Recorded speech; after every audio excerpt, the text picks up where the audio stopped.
எவன் சாதி ஏற்றுக்கானோ அவன் தான் தமிழன்றாரு. நீ தமிழன்னா சாதி மணலை ஏற்று வெளியே வா. அப்ப நீ சத்தமா சொல்லு. இங்க இருக்கிற ஒவ்வொரு கடைகளிலும் தொங்கிக் கொண்டிருக்கிற சாதி பெயர்களை உங்களால ஒழிக்க முடியுமா? எத்தனை தெருக்கள்ல எத்தனை கடைகள்ல சாதி இருக்குறீங்க? சென்னை மாதிரியான மாநகரத்துல சாதிய கடைகள் எத்தனை பேருக்கு? அந்த கடைக்குள்ள நம்ம போக கூடாதுன்னு எனக்கா நம்ம யோசிச்சிருக்கிறோமா? ஒவ்வொரு முறையும் நான் கூணி குறுகிருக்கேன். இந்த கடைக்குள்ள நம்ம போக கூடாது, நம்ம சாப்பிடக்கூடாது. அங்க எத்தனை ஹோட்டல்கள் இருக்குங்க? எனக்காக நம்ம கேள்வி கேட்டுருக்கோமா? ஏன் இந்த சாதி பெயரோட இந்த ஹோட்டல் இருக்குன்னு? வானன்பா, நம்ம எல்லாம் ஒண்ணு, நம்ம எல்லாம் சமம் தான். எத்தனை காலத்துக்கு கத்துறது?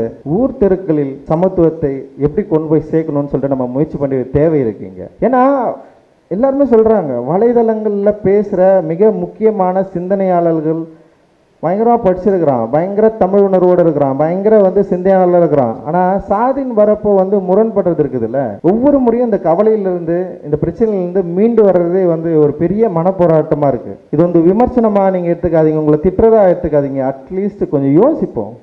இன்னும் எத்தனை காலத்துக்கு இதை நம்ம இப்பெல்லாம் யாரும் சாதி பார்க்கறது இல்லை, நாங்கெல்லாம் சாதி விட்டு வெளியே வந்துட்டோம் அப்படின்றது கிடையாது. இங்க இப்பெல்லாம் யாருமே சாதி பார்க்கறது இல்லைன்றதுக்கு நமக்கு டெக்ஸ்ட் வேணும்.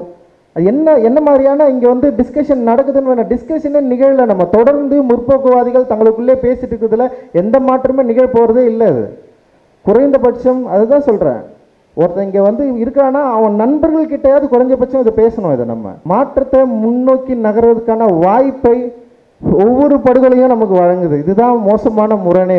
ஒவ்வொரு படுகொலைகளுக்கு அப்புறம் நம்ம ஒன்று சேருவோம், ஒவ்வொரு ஓலங்களுக்கு அப்புறம் நம்ம ஒன்று சேருவோம். ஒவ்வொரு ரத்த கவிச்சி காயிரம் வரைக்கும் நம்ம பேசிட்டே இருப்போம். காஞ்சதுக்கு அப்புறம் நம்ம என்ன பண்ணுவோம்? ஏன்னா நமக்கு வெவ்வேறு திட்டங்கள் இருக்குது, வெவ்வேறு கொள்கைகள் இருக்குது. சாதி ஒழிப்பை விட நமக்கு மேலங்கிய திட்டங்கள் இருக்குது. அதை நம்ம போகணும், அது பண்ணோம். ஆனால் இந்த இந்திய சமூகத்தில் சாதிய இந்த இறுக்கத்தை, இந்த சாதிய முரணை, சாதிய மனநிலையை ஒழிக்காம உங்களால ஒண்ணுமே பண்ண முடியாது. எவன் சாதி ஏற்றுக்கானோ அவன் தான் தமிழன்றாரு. நீ தமிழன்னா சாதி மணலை ஏற்று வெளியே வா. அப்ப நீ சத்தமா சொல்லு. இங்க இருக்கிற ஒவ்வொரு கடைகளிலும் தொங்கிக் கொண்டிருக்கிற சாதி பெயர்களை உங்களால ஒழிக்க முடியுமா? எத்தனை தெருக்கள்ல எத்தனை கடைகள்ல சாதி இருக்குதுங்க? சென்னை மாதிரியான மாநகரத்துல சாதிய கடைகள் எத்தனை பேருக்கு? அந்த கடைக்குள்ள நம்ம போக கூடாதுன்னு எனக்கா நம்ம யோசிச்சிருக்கிறோமா? ஒவ்வொரு முறையும் நான் கூணி குறுகிருக்கேன். இந்த கடைக்குள்ள நம்ம போக கூடாது, நம்ம சாப்பிடக்கூடாது. அங்க எத்தனை ஹோட்டல்கள் இருக்குங்க? எனக்காக நம்ம கேள்வி கேட்டுருக்கோமா? ஏன் இந்த சாதி பெயரோட இந்த ஹோட்டல் இருக்குன்னு? வானன்பா, நம்ம எல்லாம் ஒண்ணுதான், நம்ம எல்லாம் சமம் தான். எத்தனை காலத்துக்கு கத்துறது?